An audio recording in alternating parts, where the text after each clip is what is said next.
Destacamos la oportunidad que representa este encuentro, que denominamos Reflexiones acerca del proyecto socialista, donde tenemos la posibilidad de cruzar miradas políticas, académicas y ciudadanas para proyectar el futuro de nuestras ideas socialistas, con un diálogo intergeneracional con militantes del partido y de la juventud. Tengo el placer y el agrado de presentarles a la compañera Javiera Arce Rigo, militante de nuestro partido. Es administradora pública, licenciada en Ciencias Políticas y Gubernamentales por la Universidad de Chile, doctora en Ciencia Política por University College London, Reino Unido. Sus áreas de especialización son la política comparada, los partidos políticos y el feminismo institucional. Actualmente es investigadora del Centro de Estudios para la Gestión Pública de la Escuela de Administración Pública de la Universidad de Valparaíso. Javiera fue también miembro del Comité Central del partido. Un fuerte aplauso, Gustavo.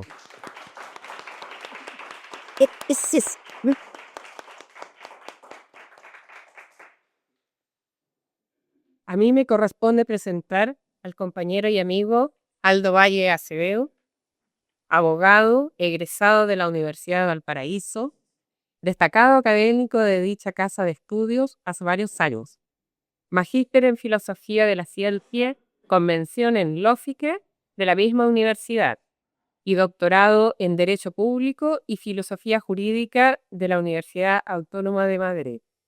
Fue subdirector de la Revista de Ciencias Sociales de la Facultad de Derecho y Ciencias Sociales de la Universidad de Valparaíso. Fue secretario general de la misma casa de estudio, miembro del directorio de la Sociedad Chilena de Filosofía Jurídica y Social y rector de la Universidad de Valparaíso. Electo en 3 periodos consecutivos entre los años 2008 y 2020. Entre los años 2015 y 2020 fue vicepresidente del Consejo de Rectores de las Universidades chilenas. El compañero Aldo fue militante de nuestro partido en los años 70, luego del golpe de Estados, en los años 80 y también del Partido por la Democracia. El año 2021 fue candidato por el Partido Socialista a gobernador regional por la región de Valparaíso. Y el año 2023 fue electo como representante del Partido Socialista en el Consejo Constitucional, instancia de la cual fue electo vicepresidente. Bueno, Muchos abrazos.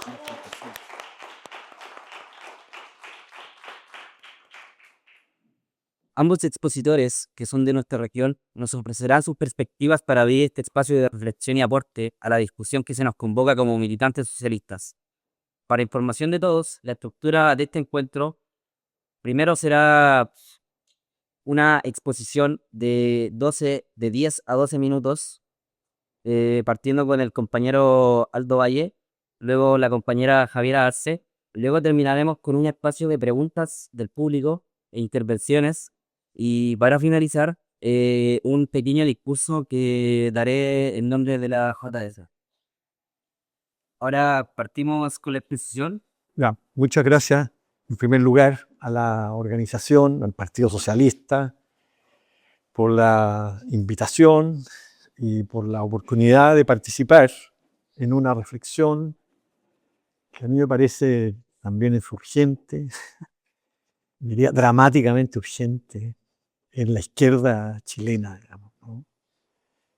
Para el proyecto democrático y que se haga con ocasión, ¿no es cierto?, o como parte de la conferencia programática de cara luego al Congreso del partido, es también una feliz, una muy buena iniciativa, ¿no?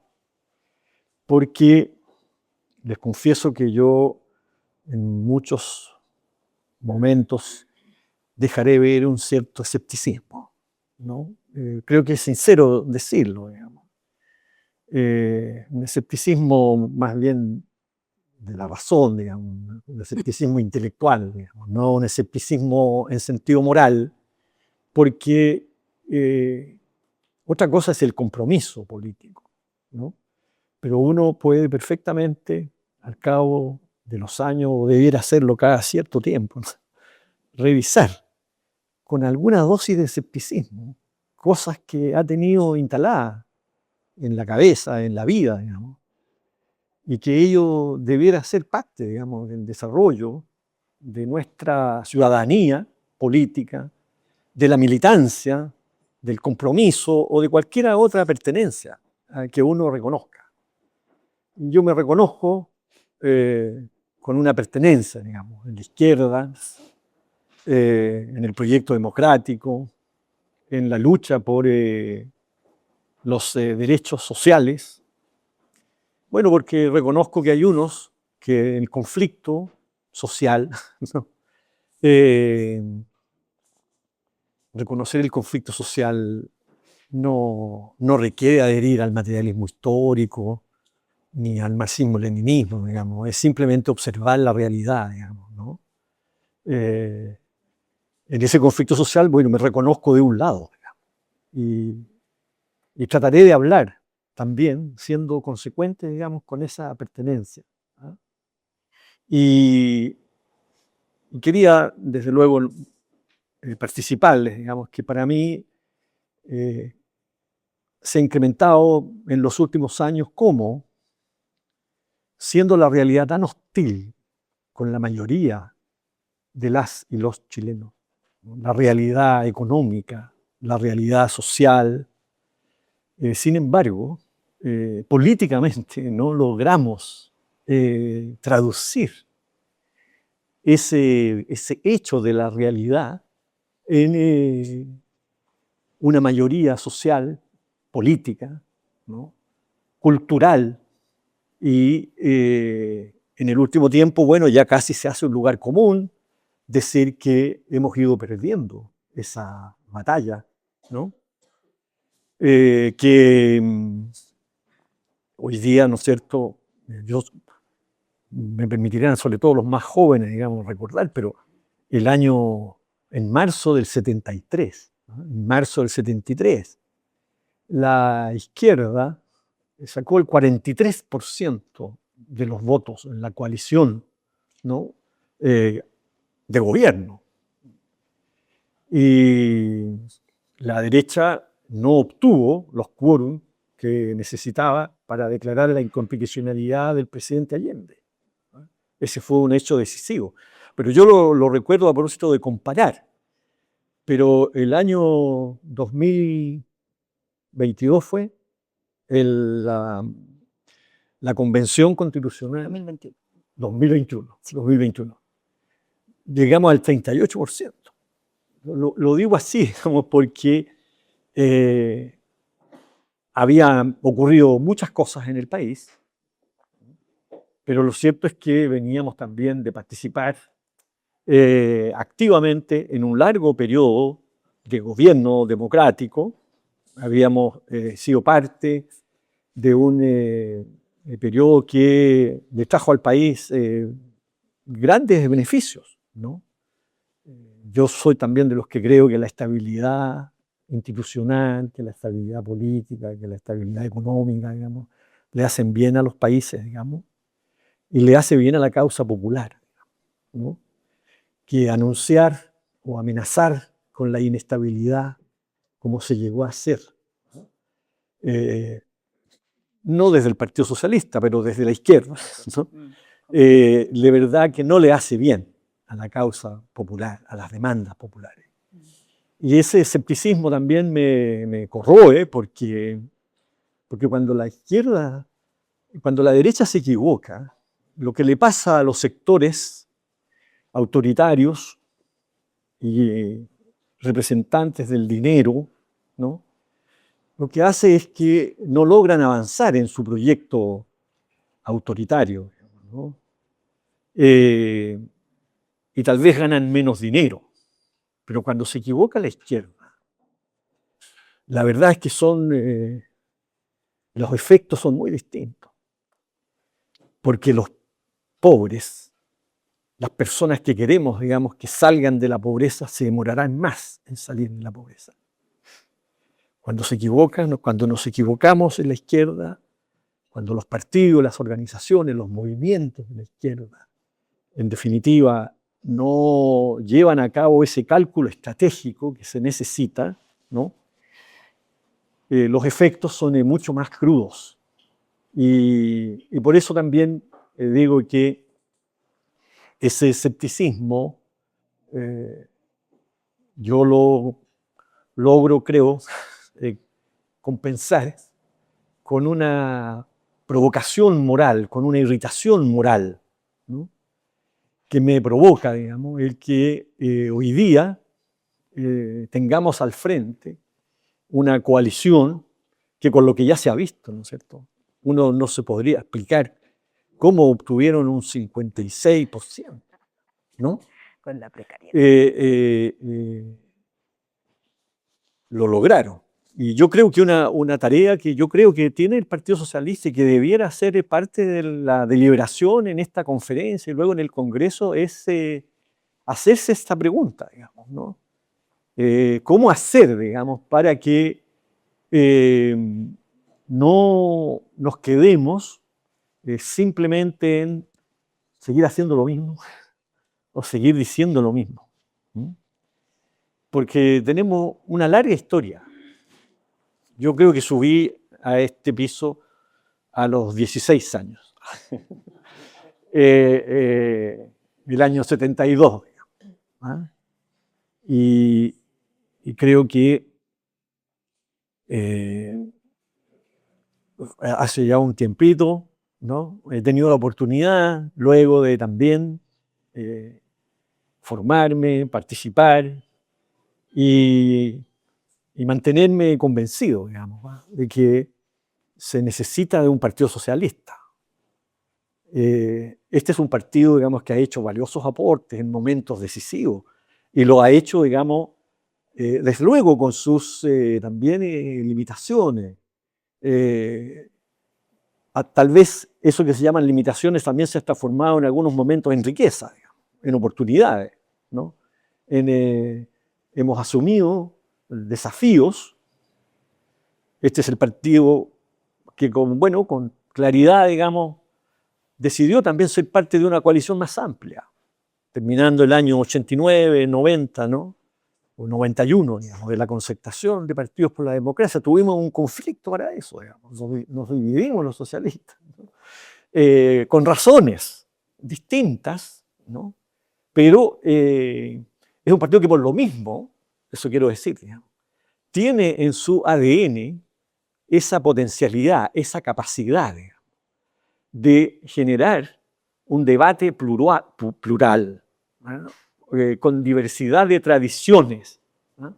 Este es el partido en que en los años 40, ¿no es cierto?, en el programa de fundamentación teórica, en el documento ese de Eugenio González Roja, se valora el Estado de Derecho, ¿no? El principio de legalidad, las instituciones que obviamente desde otras tradiciones se condenaban, se acusaban, ¿no es cierto?, de no ser más que expresión de la voluntad de la burguesía, digamos, de la voluntad. Fíjense, el año 47. 2 años después de La Segunda Guerra Mundial. de la Segunda Guerra, bueno, claro, y cuando seguramente se alistaban todas las fuerzas para la Guerra Fría, ¿no es cierto? Y claro, y también, a propósito de lo que dice el compañero, se hablaba con toda independencia, digamos, respecto de la experiencia, ¿no es cierto?, soviética, la experiencia soviética, con toda independencia, ¿ah? Son documentos, digamos, muy crudos. Bueno, ahí hay otro antecedente, digamos. Entonces creo que este es un momento en que el Partido Socialista tiene, creo yo, esa responsabilidad de enfrentar también con apertura. Probablemente no haya otra organización, ¿no? Entre otras cosas porque han surgido organizaciones en los últimos años, movimientos, pero sobre la base de representar nichos culturales, ¿no? Y la política no se hace con nichos culturales.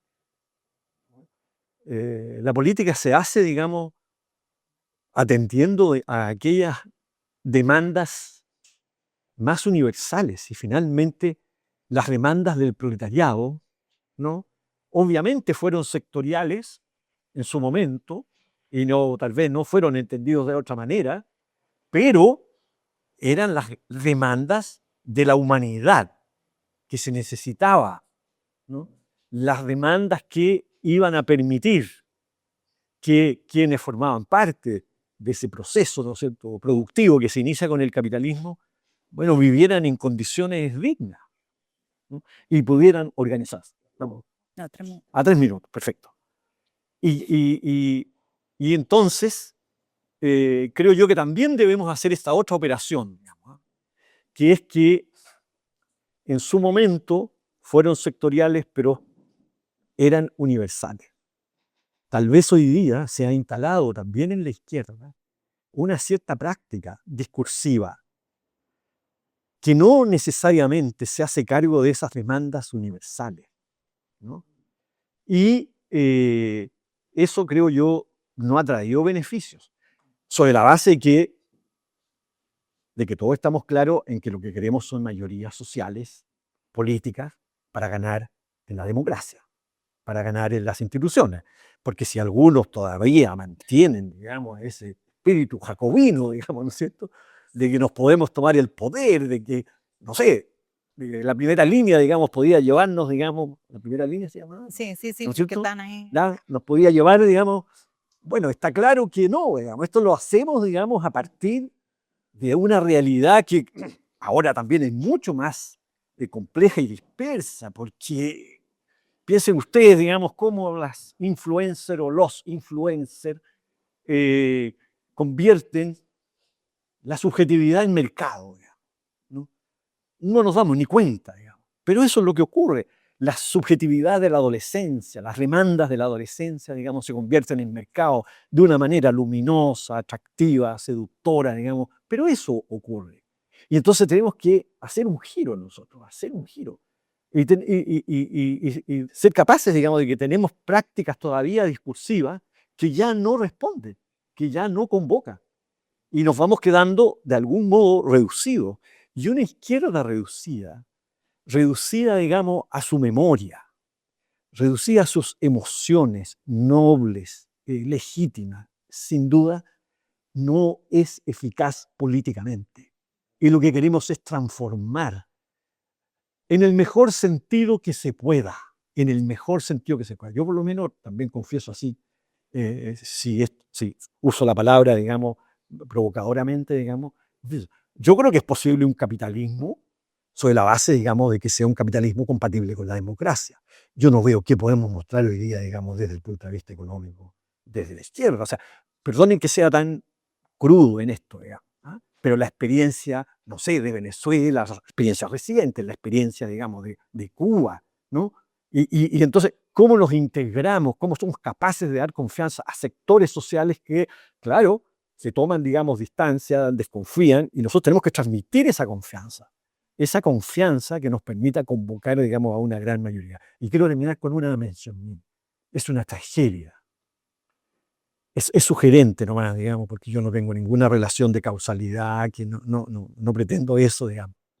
Que 35 jóvenes en el instituto, en el Internado Nacional Barros Arana, resulten quemados, digamos, por el estallido de unas bombas Molotov que estaban, me parece, en los baños. Hay todavía en la cultura, cuando yo digo la cultura, a las prácticas, a los discursos, y hay algo de que somos responsables, desde el punto de vista intelectual, desde el punto de vista cultural. ¿Por qué esos jóvenes recurren a esa forma? Porque luego habría que preguntarle de muy buena manera, ¿ayudarán esas cosas? ¿Qué tendremos que decir de esas cosas? ¿Somos tan claros cuando separamos claramente? Por eso yo creo en una izquierda institucional, en un partido socialista que por lo demás dio luces en este sentido hace muchos años, y creo que hoy día tal vez se requiera. Al correr de los tiempos uno podría haber pensado que no, pero de nuevo parece que se hace indispensable esa voz, ¿ah? Visionaria, estratégica, que tuvo, ya digo, en el programa del 47 el Partido Socialista, su trayectoria política y lo que hizo, digamos, también al formar parte de una coalición en el año 90, ¿no es cierto?, que es la Concertación de Partidos por la Democracia, que también significó, digamos, ¿no es cierto?, separarse a veces de compañeros de una vida, digamos, ¿no?, en la izquierda, pero que le dieron, digamos, al país y en eso yo creo que debe continuar el Partido Socialista, ahora haciendo otras cosas que hay que hacer. Me quedo hasta aquí, que ya me puedo alargar mucho. Ya. Gracias. Bien, ahora por el mismo tiempo vamos a concederle la palabra a la compañera Javiera Arce Rico. Todo suyo, compañera. Ya, muchísimas gracias. Es súper difícil hablar después de Donaldo, todavía le digo así, porque fue mi jefe y trabajé como 10 años con él. Así que muy de cerca, además de mi admiración por su trabajo. Bueno, agradecer también a César Barra, que fue quien me... ¿Está escuchando? ¿Está funcionando? Sí, ya. A César Barra, que fue el visionario, en organizar y en invitarme. Pero bueno, a ver, estuve leyendo las preguntas y de verdad me siento incapaz de contestar, aunque sea una de las 5 preguntas guías que se proponen, ¿ya? Porque como dice Donald, son como tremendos mundos en los cuales desde la mayor humildad quizás voy a tratar de pararme en este espacio y tratar de dar algunas luces. A propósito de lo que decía, me parece muy interesante que cuando la izquierda es irresponsable y dice estupideces como la que dijo, perdón, y hay que decirlo con nombre y apellido, Sebastián de Polo, que le llama a meter inestabilidad al país, ¿quiénes somos los más afectados? Bueno, nosotros, pero también los pobres. Y eso hay que tatuarlo, no sé, acordarnos de eso, porque la responsabilidad tiene que ir encaminada. Sin embargo, quiero decir que llegamos un poco tarde a las reflexiones del partido. Esto debimos haberlo hecho en 2010, cuando ganó Piñera, o incluso un poquito antes. Pero bueno, por ahí dicen que más vale tarde que nunca, ¿no? Bueno, mi tesis y de muchos otros politólogos y politólogos es que la democracia hoy se encuentra en una profunda crisis, ¿ya? Pero como plantea un autor que me encanta, que se llama Peter Mayer, en su último libro, Gobernando el Vacío, y que lo escribió antes de morir, el 2011 lo publicaron, dice que la principal responsabilidad de esta crisis recae en los partidos políticos. Es más, son estas instituciones, como un subproducto de la democracia liberal y representativa, las que han deteriorado y han provocado esta crisis. Y si analizamos, por ejemplo, los datos de la base de datos de BIDEM, que es una base de datos que mide la democracia en el mundo, podría decirles que el fracaso es tan grande que el 75% de la población mundial al 2025 vive en algún gobierno autocrático, es decir, en algún tipo de autoritarismo. O sea, los demócratas estamos como fuera de moda, ¿ya? Entonces no creo que hoy podamos responder adecuadamente qué significa ser socialista mientras los partidos, particularmente el nuestro, estén atravesando una crisis de representación y de organización. Soy experta en partido, llevo muchos años en esto, así que para mí es como... ¿Ah? También, sí. Desde esa perspectiva se podría decir entonces que los partidos están completamente desconectados de la sociedad. Y por eso esta pregunta, una pregunta en particular que me llamó la atención, ¿quiénes son hoy los sujetos del socialismo y cómo debe entenderse actualmente el mundo del trabajo? Tengo una gran noticia. Esto no solamente, esta desconexión no le pasa solamente al PS, sino que le pasa a todos los partidos del mundo y en Chile ya empezó a pasar hace mucho rato. Es más, hace 15 años los politólogos David Alman y Juan Pablo Luna advertían que en Chile existía un sistema de partidos hidropónicos, es decir, sin raíces, ¿ya? Así, como les advertí al principio, este fenómeno entonces es global, pero se debe más bien a la expansión del neoliberalismo no solo en el plano económico, sino también en los ámbitos culturales y políticos, ¿ya? Las formas de competencia de los partidos en la actualidad carecen de un significado completo para las personas. Ellas observan discusiones que básicamente están totalmente alejadas de ella y una competencia además feroz a través de las redes sociales, completamente carente de sentido y una democracia basada en los algoritmos, en la que se premia la estridencia y la banalización de estos debates, por sobre una forma más profunda de ver los problemas. Por ejemplo, les voy a poner un ejemplo que tenemos en el partido. ¿Conocen a Daniel Mancheri, cierto? ¿Al diputado Mancheri? Sí. ¿Se han dado cuenta del estilo que tiene? Bueno, él generó un requerimiento a la Contraloría. ¿Por qué? Porque la primera dama estaba sirviendo sin burro y sin guardia. Ya, eso es de más ya. Pero ustedes saben cuál fue la respuesta, ¿no? La Contralora le dijo, ya, sí, ya te vimos, gracias. Pero lo que hizo Raúl Leiva fue impecable. Y eso no nos enteramos hasta hace muy poquito. Raúl Leiva fue el que generó el requerimiento a la Contraloría preguntando la legalidad de las acciones de la ministra Steiner. Y gracias a esas resoluciones, la ministra sale. Porque lo que hizo es ilegal y constituye, por lo que estamos viendo, no solo un delito, sino que además una falta grave a la Constitución.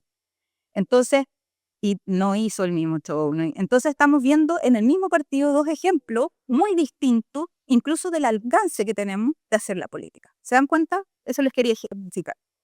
Nada personal con nadie, por si acá. O sea, no conozco a Raúl Leiva tampoco, así que tampoco es que sea mi amigo o algo así, ¿ya? Bueno, por otro lado, la democracia se ha ido reduciendo a las elecciones, en que los partidos se vuelcan a hacer campañas de forma automatizada detrás de personas que en algunas ocasiones son turistas electorales o personas desconectadas no solo de la región y la comuna, sino que también de la estructura del partido. Son impuestas desde el centro debido a su popularidad y una vez que ganan, los curules los consideran propios. Yo me gané esto porque yo soy muy bueno. Y la ocupan para generar hegemonías internas al interior de los partidos, ya que poseen la capacidad de incidir en los órganos. Nombran a las autoridades que ellos quieren. Habiendo gente dentro de nuestras filas también que es bastante competente y tiene también los méritos para estar ahí. Los partidos entonces como instituciones también han experimentado transformaciones organizativas, desde los partidos de notables, cuando no existía derecho a voto para las mujeres ni para las clases más bajas, hasta los partidos de corte clasista, los partidos más bien estos aparatos como el nuestro, el partido de masa, y que luego de la Segunda Guerra Mundial y después con la llegada de la televisión esto empieza a bajar y se genera lo que se llaman como estos partidos atrapatodos, que dicen, mira, vamos a hablarle a la clase media, a las pymes, a la no sé qué, y van acumulando causas, pero sin tener ninguna profundidad. Y esto ya se estresa un poco más en Europa, particularmente, cuando estos partidos se ponen de acuerdo para generar ciertos carteles, entonces no dejan ingresar a más gente en los distintos sistemas. Y por lo tanto, lo que hacen además es confundirse con el gobierno. ¿Ya? Y para terminar, los más nuevos, que nos regaló Mussolini, se llaman los partidos empresas, ¿ya? Que son partidos además que ya no son tan estructurados, no necesitan una estructura burocrática como la nuestra, porque es demasiado pesada, hay que preguntarle a mucha gente, sale muy caro, etcétera, sino que más bien contratan gente, venden la franquicia. Y tendríamos, por ejemplo, un partido como La Libertad Avanza de Milei, que cobraba hasta 25 millones de pesos por correr, por poner solo el logo en el cartel de la elección. Y bueno, Partido de la Gente, que también es como un vehículo así. Bueno, en todo este recorrido hablé muy poco del programa, ¿cierto? Porque lo programático, mejor dicho, lo político, se encuentra fuera de las discusiones de los partidos. Una vez institucionalizados, entonces, se constituyen en partidos profesionales electorales y gracias a ese ejercicio se van perdiendo en estas acciones cotidianas del partido, dejando de lado la conexión con la ciudadanía. ¿Qué significa militar en el socialismo hoy? Esta pregunta es muy difícil porque no sé qué piensan los socialistas hoy o qué pensamos los socialistas hoy. Hay algunos que creen que la pena de muerte debería restablecerse y lo han dicho abiertamente. Hay otros que creen que los derechos de los trabajadores deberían respetarse. Pero, ¿cómo se conecta de manera orgánica el PS con los territorios? ¿Cómo se conecta el PS con los trabajadores? ¿Qué tipo de trabajadores hay hoy? ¿Tenemos claridad sobre esto? En primer lugar, no sé si la estructura del partido actualmente cuenta con una acción política posible e incluso tareas específicas que puedan realizar las estructuras descentralizadas como esta, ¿ya? ¿Qué hace un comunal del PS? ¿Cuál es la razón de ser de un comunal? ¿Por qué deberíamos invitar a nuestros vecinos, por ejemplo, a militar a un comunal? ¿Entregar propaganda? ¿Ponerse detrás del candidato designado por el partido para un cargo importante en la región? Y una vez que salen electos, ¿participan estos mandatarios y estas autoridades en la estructura orgánica del PS más allá de amenazar incluso a la gente con instalar a sus leales en estas estructuras? ¿Qué hace una organización regional más allá de resolver disputas, ni siquiera ideológicas, sino personales o de distribución del poder o de un animal que cada vez es más pequeño? O también se les asigna la importante tarea de distribuir propaganda durante estas elecciones. Y las decisiones y el debate político. Mi tesis es que las estructuras organizativas de los partidos y este partido en particular se encuentran profundamente desideologizadas y despolitizadas, debido a la limitada capacidad de estas estructuras para penetrar en las regiones y comunas más allá de hacer campaña. Como consecuencia de eso, no tenemos contacto alguno con los trabajadores, o quizás sí los tenemos porque tenemos compañeras y compañeros que sí trabajan y que la sufren con estos embates de la evolución del mundo del trabajo, pero estamos más preocupados, en realidad, de por qué cancelaron el concierto de BTS, ¿no es cierto? Esta banda coreana, que de las conclusiones, por ejemplo, de la mesa de reactivación laboral que pretende subir a 52 horas la jornada de trabajo y también terminar con la compensación por años de servicio. Entonces, y tampoco nos va a alcanzar tiempo para hacernos cargos del derretimiento de los polos, del calentamiento global, de cómo nos estamos quedando sin agua, que tenemos una mega sequía, pero por ahí incluso algunos colegas míos nos dicen que somos woke o hippies a los que pensamos en eso, cuando el calentamiento global y todas sus consecuencias traen consecuencias materiales, si lo hablamos en el estricto sentido marxista. Ni hablar de la precarización del empleo, en la que hoy por hoy tener un contrato de trabajo es como ver una estrella fugaz. La mayoría de las personas o trabajan honorarios o deben emprender. Esta región en particular sufre un desempleo estructural. Hoy lidera la tasa de desempleo con un 10.2% concentrada en las zonas del Gran Valparaíso, es decir, Valparaíso y Viña del Mar, y Marga Marga. En mujeres la situación es aún peor, en que el desempleo de las mujeres alcanza el 10.5% a nivel nacional, mientras que en Valparaíso un 11.3%. Por lo que casi el país entero, entonces, estamos hablando de un país de emprendedores. Otro dato. En 10 años, las micro y pequeñas empresas han aumentado un 30% en Chile, es decir, de 920.000 aproximadamente a 1.194.430 a fines del 2005. Y se han concentrado en rubros que en realidad no agregan valor a nada. Solo es comercio electrónico y minoristas digital, lo que representa un 34% de la acción productiva del país. Estamos en una catástrofe y no decimos nada. Es más, la seguridad, los servicios y la consultoría y luego las empresas de delivery. Entonces, la pregunta del millón, ¿este es el sujeto o la sujeta del socialismo? Quizás el sujeto del socialismo ya no sea únicamente el trabajador asalariado tradicional, sino también quienes viven la precariedad bajo las nuevas formas de empleo. ¿Qué dice el PS más allá de autodenominarse el Partido de los Trabajadores? ¿Le estamos hablando a los trabajadores? ¿Qué les dice el feminismo socialista a las mujeres empleadas o desempleadas? ¿A quiénes representa hoy el PS? Hay un tema completamente ausente de esta discusión programática, la seguridad pública, ya que los trabajadores se movilizan por la calle para ir a sus trabajos y volver a sus hogares, pero muchos de esos trayectos son asaltados y expuestos a sufrir no solo delitos, sino que también a veces consecuencias mortales sobre su seguridad y sobre su vida. Por lo tanto, los temas laborales necesariamente deben ir acompañados de esta seguridad pública. ¿Pero la seguridad pública con militares en la calle? Pregunto. Eso lo van a responder en el programa y el proyecto socialista. Recordemos que la ausencia de una posición concreta y firme en materia de seguridad nos costó la elección presidencial. A modo de resumen, y ya me callo para no aburrirlos más, los partidos están fallando en y este partido también. El problema del PS no es que haya dejado de producir programas, el problema es que dejó de producir política. Y esas fallas de este partido y de otros impactan en la democracia debilitando. Los problemas que enfrentamos son tan complejos y multisistémicos que la democracia, como fue definida cuando recién nació esta democracia representativa de los franceses a través de la Revolución Francesa o de los americanos, no sirve y hay que redefinirla. Por ejemplo, los estados ya no son los estados nacionales, de hecho hay estados que incluso son más pequeños y menos influyentes que las grandes empresas, o este trillonario de Musk. Entonces, ya que ni siquiera somos capaces incluso de detener la acción del hombre que impacta en el deterioro del medio ambiente.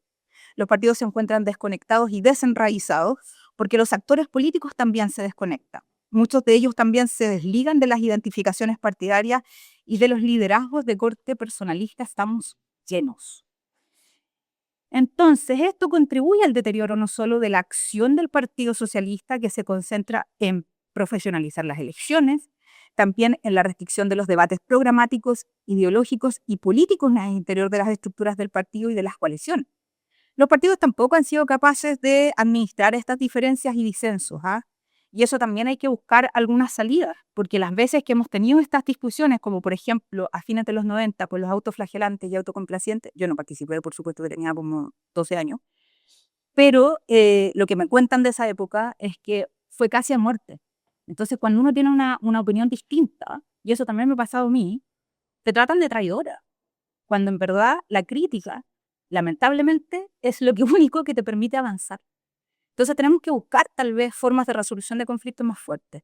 Las autoridades poco participan del debate partidario interno en sus comunas y regiones, lo cual incrementa los déficits democráticos a nivel subnacional, generando una capacidad muy deteriorada de conexión con los temas tan relevantes como avances del mundo del trabajo, las tecnologías, la inteligencia artificial, que no me introduje, pero generará una catástrofe a muchas fuentes de trabajo, así como la pereza mental de la gente por dejar todo en manos de la inteligencia artificial. Tampoco hemos hablado de las nuevas empresas de estos tecnobros, lo que le decía a los trillions, y esta acumulación capitalista, que es otro capitalismo, no es el mismo capitalismo de antaño.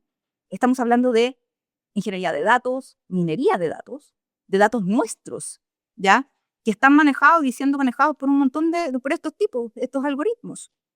Y cómo la opresión continúa en nuestras sociedades y los desafíos se vuelven cada vez más grandes para un partido de alcance nacional como el socialista.